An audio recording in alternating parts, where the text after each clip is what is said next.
Margarita Guzmán, una mujer que adelantándose a su época nos dio a las colombianas el derecho a la equidad financiera, permitiéndonos el acceso al crédito y al ahorro.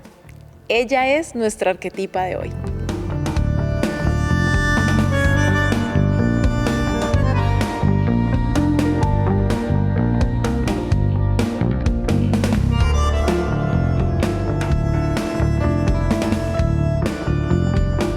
Una arquetipa es un modelo original, un rol que inspira a otras. Hemos invitado a 30 arquetipas al teatro, el lugar creado para exaltar los placeres y liberar el alma. Soy Lina Balbuena. Bienvenidos y bienvenidas.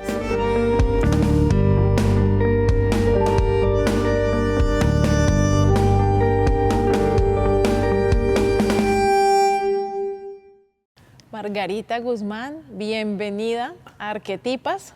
Te hicimos quitar los zapatos. Imagínate. Porque la idea es pues, que vamos a pisar un terreno sagrado que es nuestra alma. Entonces, gracias por seguirnos la idea, gracias por estar aquí con nosotras. Tengo muchas cosas que preguntarte, pero quisiera comenzar con estos tiempos han sido muy acelerados, ¿no? O sea, yo voy a cumplir 40 años y recuerdo muy bien la vida sin celular, por ejemplo, ¿no? Recuerdo cómo era nuestra dinámica y cómo vivíamos sin celular perfectamente, pero creo que ahora volver a estar sin celular me costaría mucho trabajo. ¿Cómo has vivido tú el cambio de la mujer, de los derechos de la mujer y del lugar que la mujer se da en la sociedad? Mira, a mí me tocó una época difícil, de lucha muy grande. Lo que yo quería estudiar, mi papá no me lo permitía, que era medicina, donde fue un romper un mundo de situaciones para poder salir adelante. Finalmente estudié economía y fue muy útil para mí también, porque en una de esas me llamaron a que formara parte de la preparación de la década de la mujer de Naciones Unidas, que fue en el año 75, estamos hablando de esa época. Y yo me di cuenta que todo el mundo cuando hablaba de la mujer, hablaba de educación, hablaba de salud, hablaba de niños. Y yo dije, pero un momentico, ¿cómo puede una mujer salir adelante si todo está en cabeza del hombre? ¿Cómo puede? No, con el capital de trabajo, ¿qué pasa con el dinero? El dinero no es importante. Esa opinión que yo tenía, esa idea que yo tenía, coincidía con la idea que tenía el Banco Mundial de la Mujer. Entonces, cuando yo vine después de la década del año 75 a la Fundación Carvajal, que trabajaba con pequeña empresa, y miré qué era lo que atendían y qué no. Resulta que la mujer la rechazaban, porque las mujeres no podíamos dar garantía. Claro, ¿con qué va a pagar después? Entonces, ¿con qué va a pagar? Entonces, los créditos para los hombres eran permanentes y para las mujeres una que otra, con excepción, era que se le daban. Entonces, empezar ese tema, yo tuve la suerte de que me nombraron vicepresidente de Ahorra Más. Eso era la primera mujer que era vicepresidenta a nivel nacional. Entonces, tenía unas ventajas muy grandes con respecto a mis competidores del sector financiero. Y eso me permitió que al yo llamar otras mujeres, que fueron 13 más, que yo no conocía, simplemente mujeres valiosas de la ciudad, para que oyeran el cuento del Banco de la Mujer y me acompañaran, eso fue como el detonante de todo ese tema.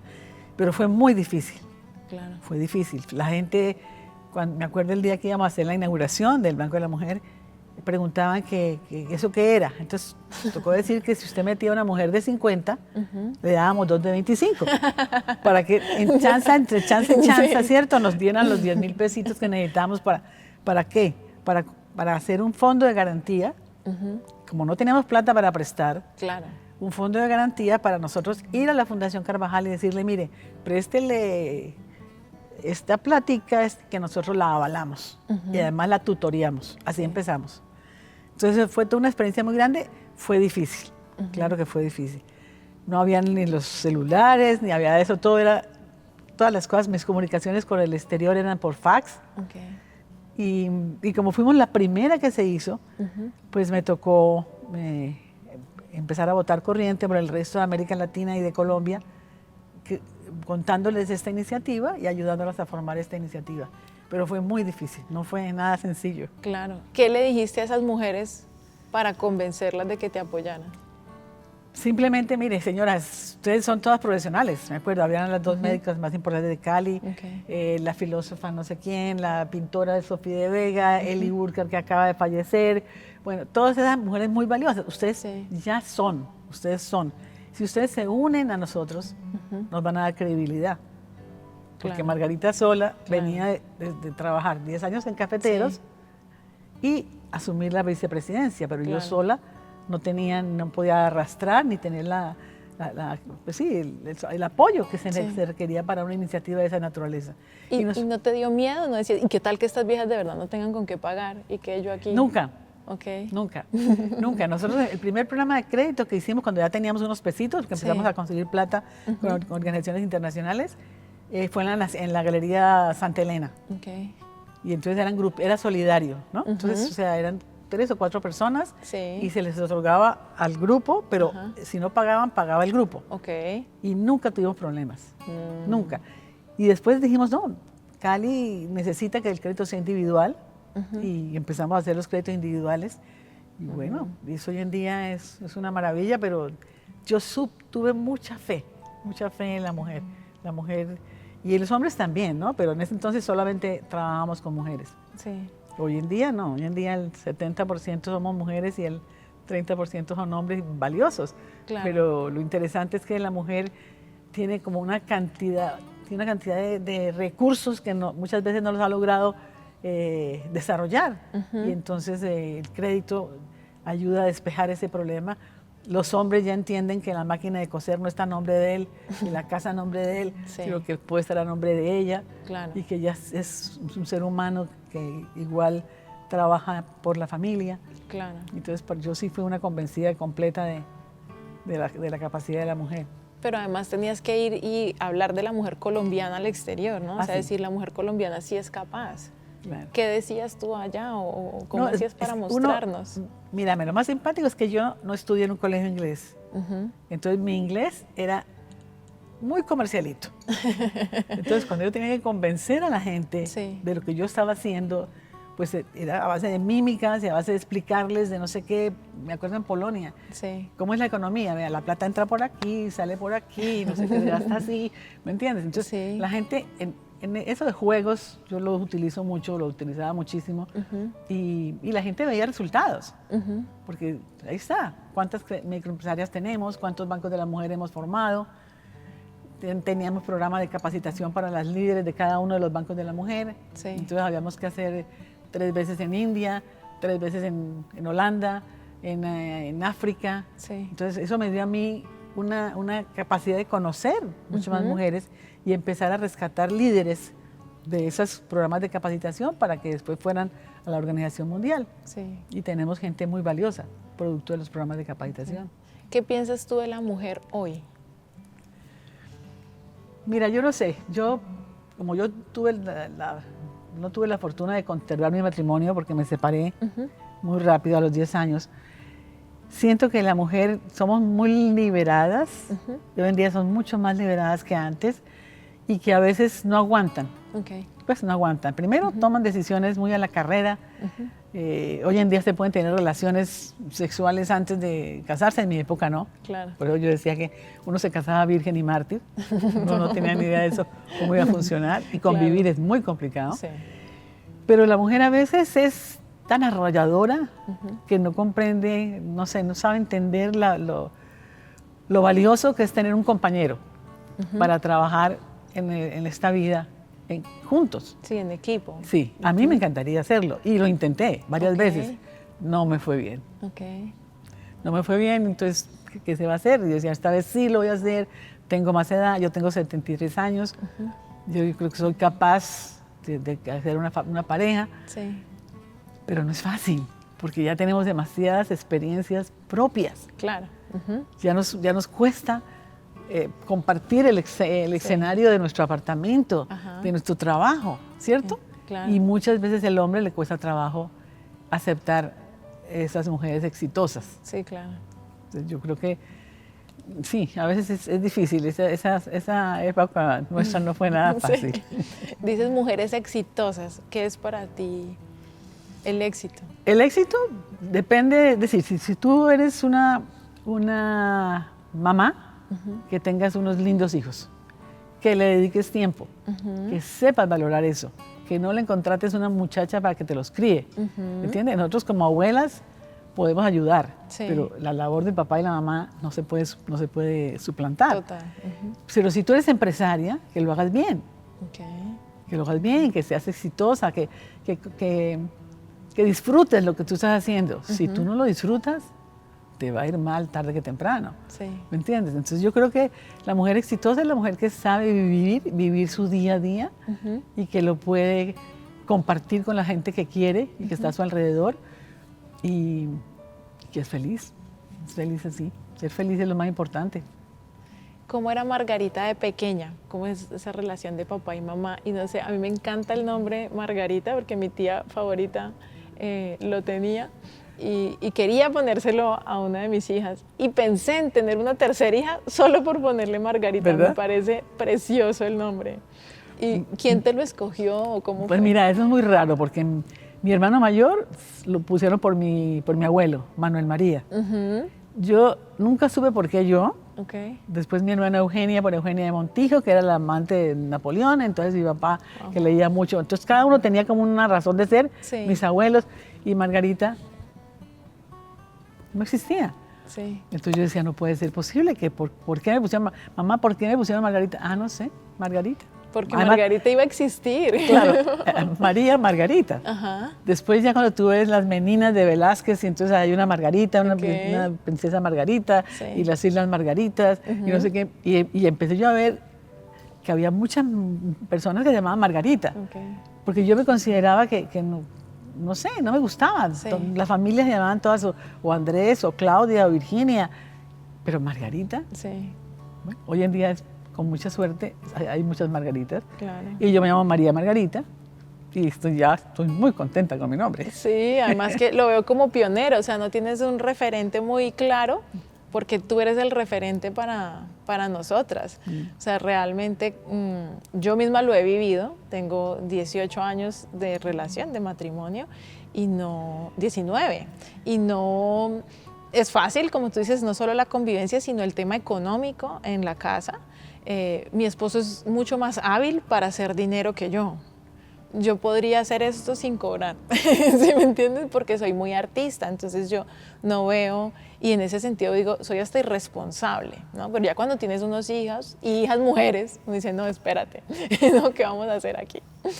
Y con mi esposo, claro, hemos pasado por momentos, por ejemplo, que él se queda sin trabajo, los dos sin trabajo, o los dos trabajamos, o él está trabajando, y hemos tenido que ir negociando. Y el tema de la seguridad, o sea, de uno pagar para un día tener una pensión. Cuando nació mi hija, yo decía, no, pero ¿para qué pagamos si, o sea, él me mete, ¿no? Como beneficiaria y pues yo estoy ahí?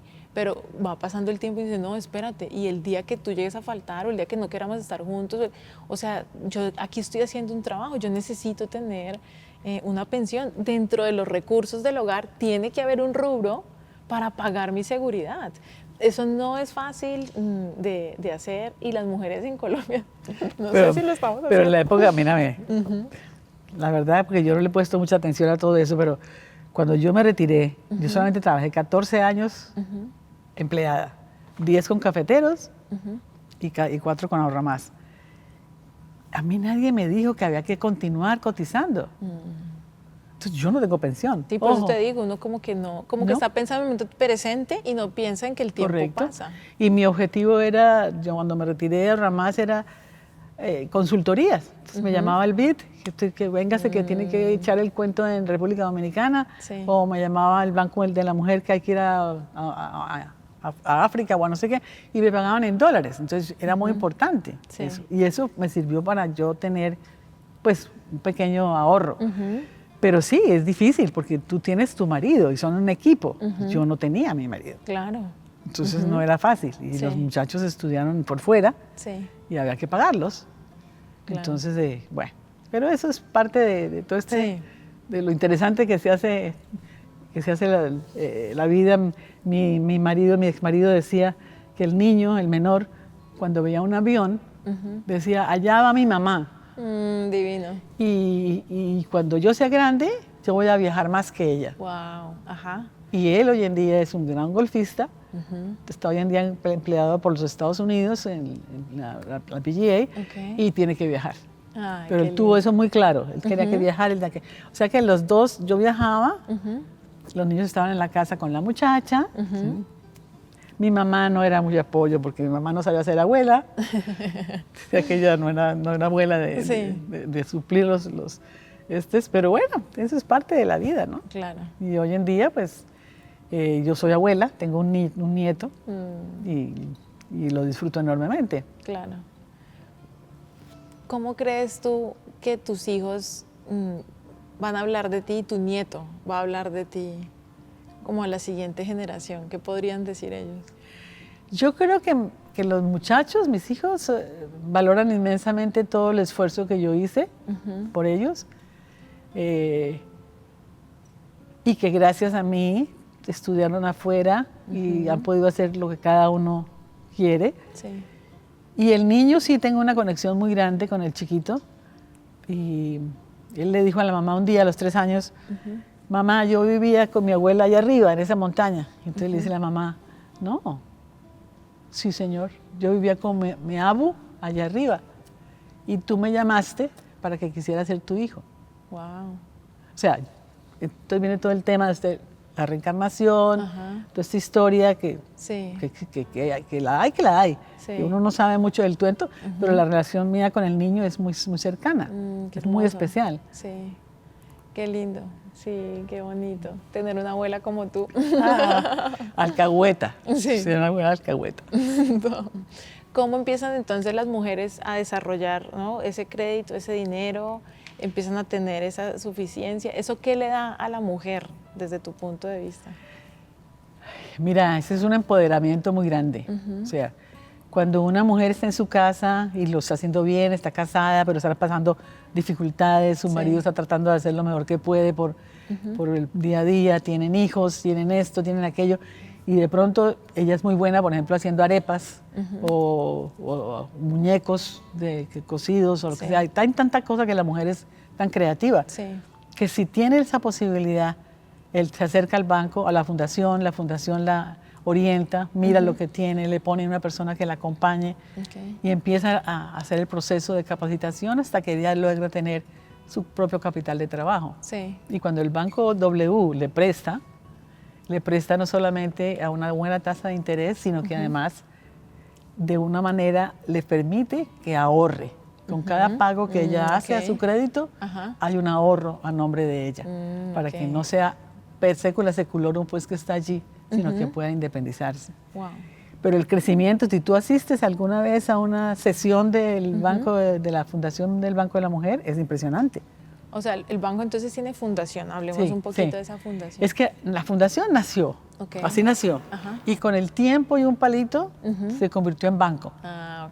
Y la fundación es dueña del 90% del banco. Entonces tiene los recursos para todo tipo de capacitación. Hay un bus que tiene toda la tecnología que se desplaza por las zonas rurales, informándole a la gente cómo se maneja un crédito, cuáles son los costos fijos, los costos variables, los costos sombra, Ya estamos trabajando con comunidades indígenas.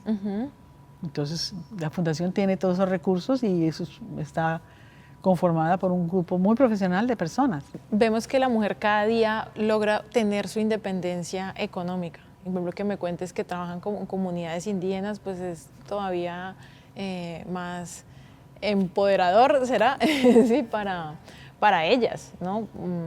Porque se juntan algunas cosas, ¿no? Como no soy mujer, pero además soy pobre, pero además soy indígena, como que eso da unas desventajas mayores. Pero muchas mujeres también, aún digamos en medio de la riqueza, podemos decir, o de la abundancia de sus padres o de sus esposos, pues han sufrido, digamos, el abuso, ¿no? el depender de, o sea, para nadie es un secreto que muchas mujeres no se divorcian porque dicen, no me puedo divorciar porque ¿de qué voy a vivir? ¿No? Yo tuve un novio y No voy a contar nada de ellos porque no es su vida, pero me acuerdo mucho que mi suegra en ese momento pasó por una crisis muy tremenda y ella me decía llorando, yo no puedo porque ¿quién le paga a la enfermera a mi mamá? ¿Sí me entiendes? O sea, la mamá de ella estaba enferma. O sea, ¿quién le va a pagar la empleada y la enfermera a mi mamá? La universidad a mi sobrino, que mi hermana se murió y este hombre le paga a la universidad. Y yo escuché su casa y yo dije, sí, no se pare porque, claro, sí, o sea, tú puedes llegar a depender demasiado, ¿no?, de tu existencia. No es solamente qué como yo, dónde vivo o con qué le pago el colegio a mis hijos. Es mucho más lo que la mujer se limita al estar, pues, sin su economía organizada, ¿no? Sí, mira, yo creo que si la mujer no tiene de alguna manera forma de desarrollarse dentro del hogar por falta de recursos, que son siempre, hay falta de recursos. El crédito es que yo digo que el crédito es un derecho, así como el derecho a la vida, el crédito es un derecho, ¿cierto? Que lo provea lo provee el agiotista, carísimo, al 10% diario, sí, o lo provee organizaciones serias como tenemos el banco y otras más que existen, muy buenas. Pero entonces el crédito, ¿qué le permite a la mujer? Y a la pareja también, porque no solamente es que la mujer y el hombre lo dejamos al lado, no, es una familia. Entonces claro, la familia tiene una actividad y esa actividad requiere esto para salir adelante. Ahora, que va a estar en cabeza de la mujer, fantástico. Que va a estar en cabeza del hombre, no hay problema, es un equipo. Cuando ya el caso de las parejas que se desbaratan, pues uno como fundación no puede hacer nada, simplemente es recibirlas y de alguna manera ayudarles a que pasen ese impasse que están pasando, que es muy difícil. Pues yo he sido separada, sé lo difícil que es eso, sé lo complicado que es decir, usted paga esto y yo pago lo otro y al final ni pagan lo uno ni pagan lo otro y termina uno pagando todo, ¿sí o no? Sí. Eso ocurre. Y hay que tener la capacidad para sobreponerse de esto. ¿Quién es Melba Lucy? Mira, Melba Lucy es esta niña, esta señora hoy en día, que era cajera de la 14, y su marido se llamaba, Montenegro, él reparaba bicicletas. Entonces la Fundación Carvajal le había dado un crédito a él para su taller de bicicletas y ahora requerían, me acuerdo que en ese momento requerían 200,000 pesos, que eran mucha plata en ese entonces, y no tenían forma de conseguirlos, entonces nos dijeron a nosotros. Entonces conseguí la plata con la Corporación de Universidad Popular y yo fui su garante en todo el proceso. Y ella tuvo etapas difíciles, etapas en que el marido le puso los cachos, las bicicletas funcionaban y no funcionaban, no sé qué, en fin. De todas maneras, abrió una tiendita donde había la carrera, las bicicletas ahí por las canchas panamericanas, que habían una cosa donde la gente montaba en bicicleta. Pues. Sí, como una ciclorruta. Eso, una ciclorruta. Y ahí no les fue bien. Ahí había una plata grande que no se podía funcionar, estaban perdiendo mucha plata. Y entonces yo le dije, usted tiene que irse de Cali. Váyase de Cali y ¿para dónde? Que para Jamundí. Se fue para Jamundí y un día me llama y me dice temprano, me acuerdo, me dice a las 7 de la mañana, ay, doctora Margarita, es que le tengo que pedir un favor. Me alquilan una casa, pero si usted es garante. Yo no pensé ni por un minuto de que ella no me fuera a pagar, Y se le hizo la garantía sobre esa casa y ella continuó trabajando y hoy en día usted no la compra, por nada del mundo. Impresionante. Sí. Y está tratando de ayudar a más mujeres, o sea, empoderando a más mujeres, porque ya sus hijos manejan las bicicletas, se quedaron a un lado, tienen esos almacenes de implementos deportivos que traen de la China, y son 2 muchachos y una niña, ya tiene nietos, y está divinamente. Es una mujer valiosísima, o sea, y lo que ella recibió fue simplemente un apoyo para un primer crédito de 200,000 pesos. Wow. Ahora, son personas excepcionales, sí. Claro. Son personas excepcionales. Pero debes conocer muchos Pero las casos. hay, claro, pero las hay. Con la fundación, ¿qué más hacen? ¿Capacitan mujeres? Mírame, sí, se capacita. Hay unos programas básicos que son de capacitación, de conocimiento, de interacción, de ti. Y después viene el tema de los productos. O sea, que hay una gente especializada ad honorem, gente como yo, que están trabajando en eso, y ad honorem que revisan los productos y ayudan a sugerir para que mejore el empaque, para que la distribución se haga de tal manera. La fundación les abre los caminos para los productos que se vendan aquí o allá. Es muy grande eso. Sí. Y fuera de eso hay mucho el tema del liderazgo, o sea, el tema de crecimiento personal de las personas, ¿no? Claro, no, y tú las debes ver crecer, ¿no? Porque tú dijiste, esta niña, no, espérate, ya es una señora, ¿no? ¿Cómo es verlas crecer y de pronto esas que han sido líderes, ¿no? Porque conoces a la directora de nuestro programa. No, eso es lo más fascinante, porque eso fue en el año 2000. En el año 2000, con el Banco Mundial de la Mujer, se armó ese programa de liderazgo y eran 25 niñas. Entonces, lo que sí es impresionante es que esas 25 niñas, que eran de entre 18 y 19 años, hubo solamente una de 25, y llegaron allí, muchas ni siquiera habían salido de su país, no tenían pasaporte, o sea, era una experiencia muy grande. Bueno, se conocieron, aprendieron su inglés y por la tarde estuvieron en todo el tema de liderazgo y hoy en día son tremendas líderes. Claro. Si tú hablas con Ana Sofía, para ella el sentir, el haber estado en ese programa le dio a entender a ella y le demostró que ella sí podía y sí podía empoderarse en su tema, en lo que a ella le gusta. Sí. Entonces, para mí eso es una dicha muy grande porque estamos viendo resultados permanentes, pues. Claro, eso te iba a decir, para uno formar líderes, pues uno tiene que tener la capacidad, como mira, este le puedo hablar de esta forma, ¿qué es esa capacidad que tú tienes y esa fuerza que te mueve a hacerlo? Mira, lo primero que me acuerdo en ese programa de liderazgo es que en la primera sesión, la señora que estaba dirigiéndola, les preguntó qué es un líder. Entonces eran 25 niñas y entonces uno decía, la que más mande, la que más grite, la que no sé quién, la que no sé dónde. Claro. Eso no es un líder. No. El liderazgo es interno, lo tienes tú aquí. Lo que pasa es que tienes que aprender a sacarlo de allí, a sacarlo y hacerlo florecer. O sea, ¿cierto? ¿Qué puedo tener yo de ventaja sobre algunas otras personas? Que tengo la capacidad de llegar a estar al nivel de cada una de ellas y que creo en eso. Porque si tú no crees en la capacidad de tu liderazgo, en ti misma, pues hombre, no hacemos nada. Pues, sí. O sea, no podemos salir adelante. Claro. Entonces hoy en día, esta señora que dirigió el programa del año 2000, Micaela Walsh, que tiene ya 90 años, cumplió, se le están dando un honoris causa en la universidad en Alaska. Wow. Por una de estas niñitas que promovió la cosa y la nominó. Y ella es una muestra viviente de lo que es una persona que ha trabajado toda su vida para empoderar a la mujer. ¿Qué le dirías tú a una mujer que dice no voy a poder, no sé cómo salir de esto, para donde mira, ve problemas?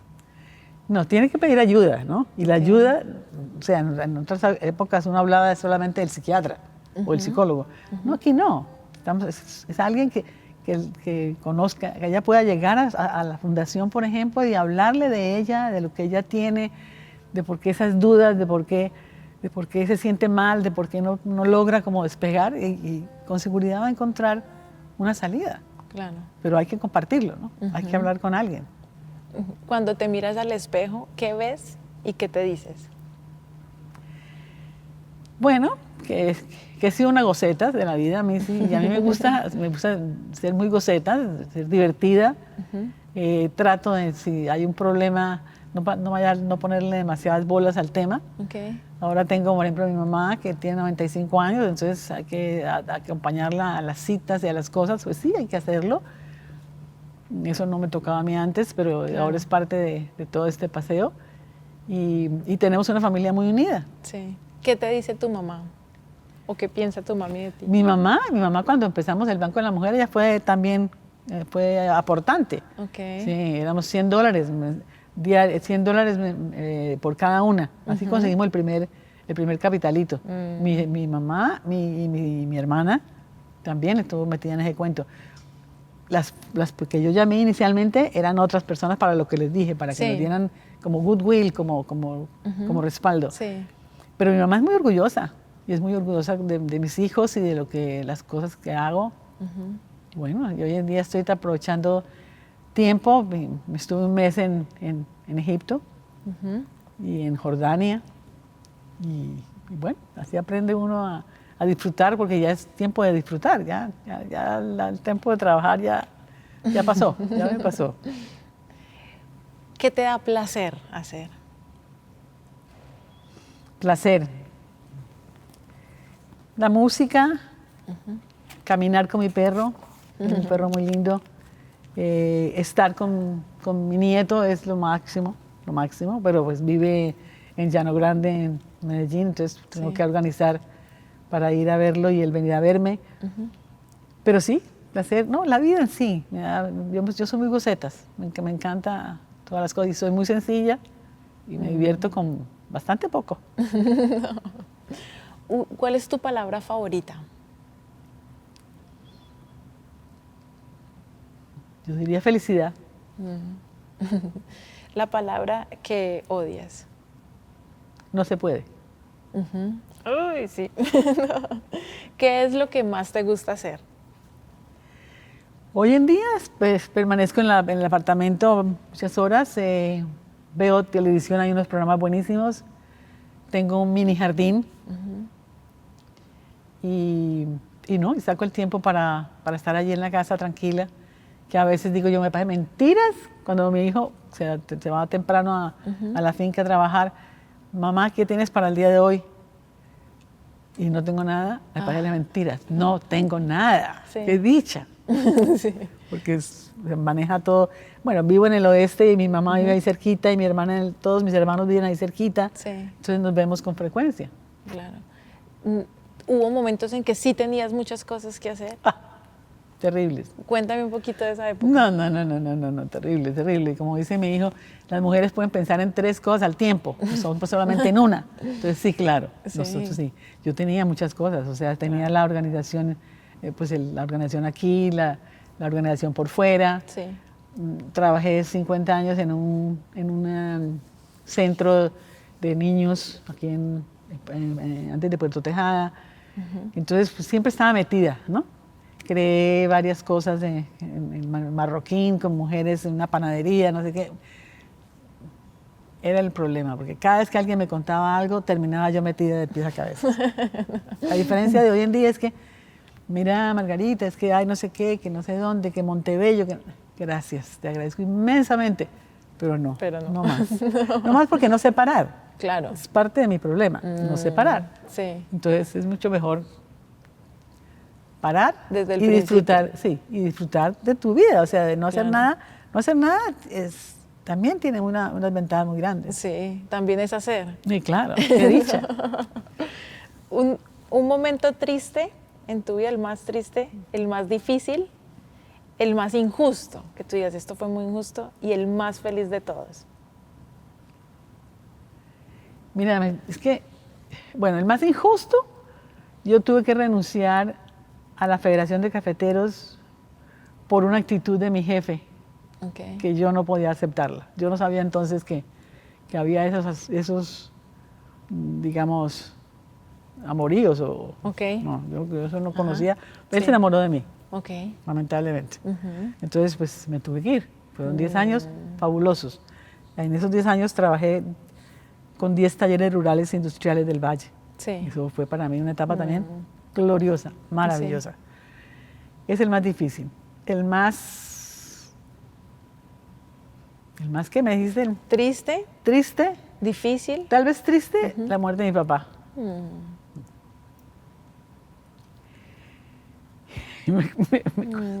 Me cuesta hablar. Me cuesta hablar. Porque yo no pude estar aquí.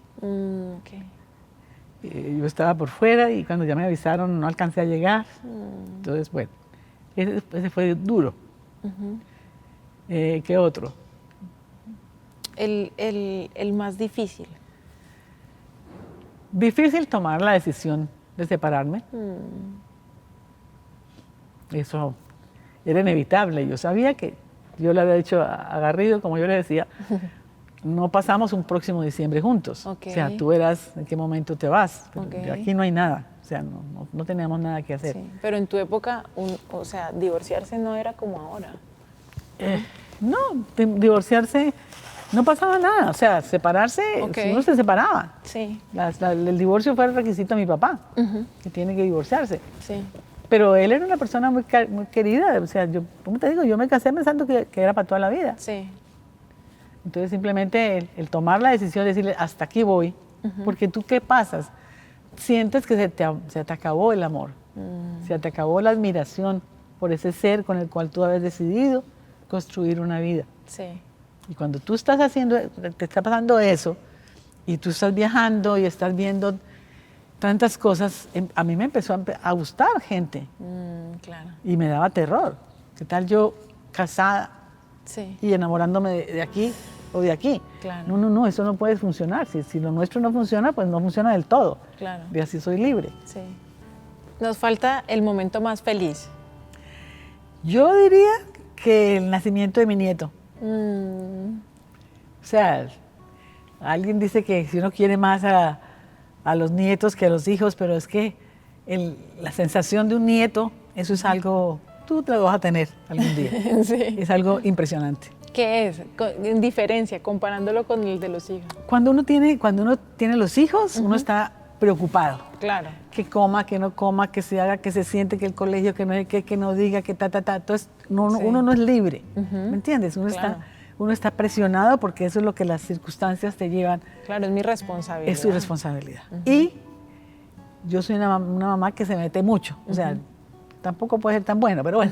Entonces, en cambio, con el nieto te da todo su amor, ¿no? Uno es la abu, después es la abuela, después es la persona que te quiero más, yo te quiero mucho, ¿cómo me quieres? Hasta el infinito y más allá. Entonces, ustedes dicen el infinito y más allá, y uno queda derretido, Claro. definitivamente. Entonces yo creo que ese momento del recibir el niño, Sí. porque yo tengo 2 hijos, el mayor ya tiene 48 años, no se ha casado y no tiene niños, y ese es el segundo que tiene 45, y ese es su hijo, y este niñito es algo muy especial. Hablábamos ahorita de tu ex, ¿sí? Garrido. Como tú le decías, es el apellido. Ajá. ¿Sí? Eso. Yo veo una mujer maravillosa. ¿Qué crees tú que él no logró ver o qué pasó ahí? Yo creo que éramos muy partners. Éramos en la universidad, éramos el equipo de ping-pong de la universidad, éramos él y yo, básquetbol, todo éramos muy partners, muy coequippers. Pero cuando nos casamos, él empezó a trabajar en la financiera del Valle y era muy exitoso. Dicen que era el analista más importante que tenía la financiera, y yo empecé a trabajar con los cafeteros. Entonces, el crecimiento mío dentro de los cafeteros fue muy grande. Nos casamos, yo tenía 23 años, y a los 25 me ofrecieron ser la gerenta del banco cafetero en Bogotá. Yo tuve que decir que no, porque mi hijo acaba de nacer. O sea, entonces uno empieza a dejar cosas por la pareja, y porque además me sentía bien con él. La verdad que sí. Sí. Creo que fueron 5 años muy buenos. Pero después, no sé qué pasó. No sé si el éxito mío lo opacó, es muy probable, y él se sintió menos. Se retira de la financiera, empieza a trabajar con un tipo de negocios no muy católicos que digamos, y pues sí, entonces nos separamos, entonces no era fácil, ¿no? Claro.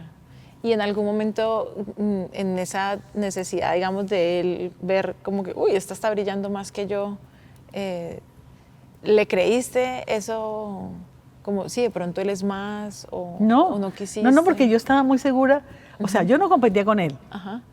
Él competía solo. Claro, él es economista, economista brillante, Sí. digamos en su cabeza, en proyectos.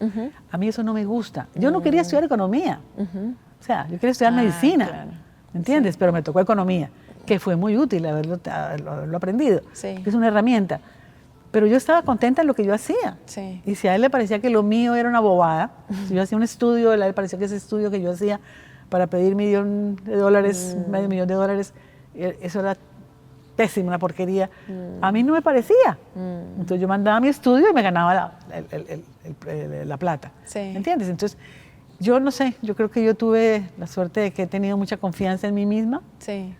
Entonces nunca cuestioné mi capacidad. Sí. Simplemente respetaba la de él y respetaba que él era muy bueno Sí. en eso. Y hoy en día, mira, se murió hace 2 años. Y es divino porque estaba muy malito. Entonces se sentaba yo a conversar con él. Y decía, recuérdate, Margarita, que si tú necesitas averiguar por algo, y me tienes que preguntar a mí, que soy el que tengo la verdad. Wow. Y se estaba muriendo.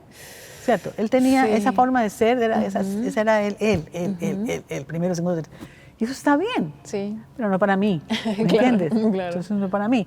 Pero sí, fue una persona muy linda, el padre de mis hijos, y mi nieto lo aprendió a querer también muchísimo. Sí. Entonces, bueno. Yo digo que hoy en día si un chico joven, que es lo que más pasa, le dice a sus papás, quiero ser influencer. Entonces el papá, no, eso no puede ser. En mi época era, quiero estudiar teatro. Y el papá, no puede ser.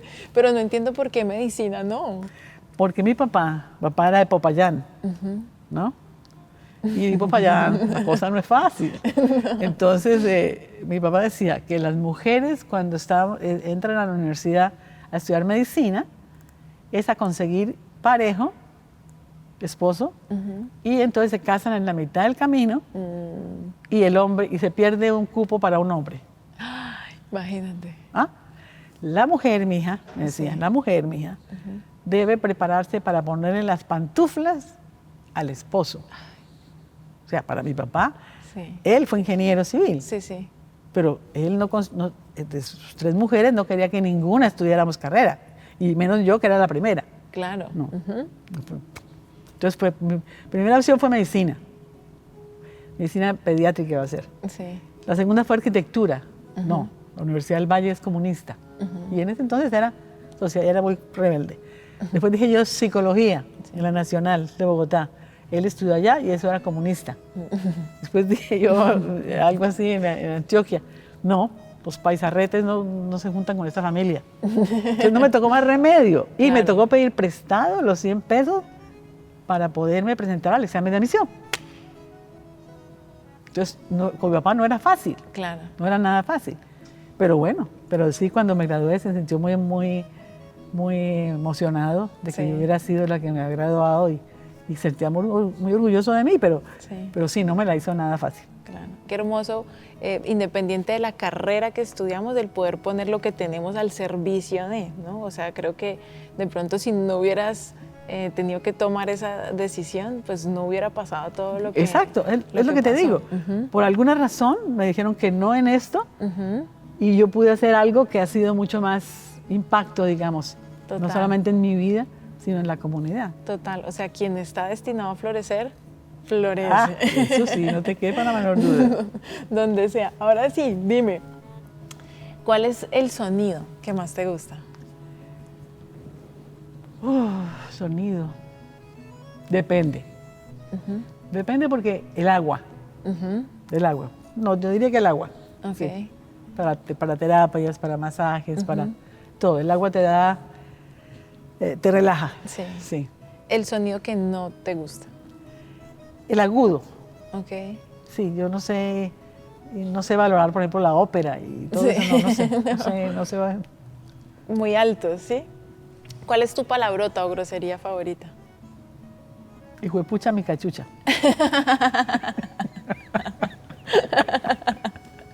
Eso está buenísima. ¿Qué profesión, además de la que tienes, te gustaría ejercer? No, haber ejercido, porque ya no quiero ejercer nada más. Sí, a mí ya. No, yo estoy completica, yo no necesito nada. No, a mí me gusta, de las cosas que hice fue la agricultura, economía agrícola, era mi carrera, Sí. pero pues no pude mucho, no me metí directamente, nosotros tenemos unos cultivos y mi hijo está ahora manejando el cacao, entonces se divierte enorme y yo lo acompaño de vez en cuando. Sí.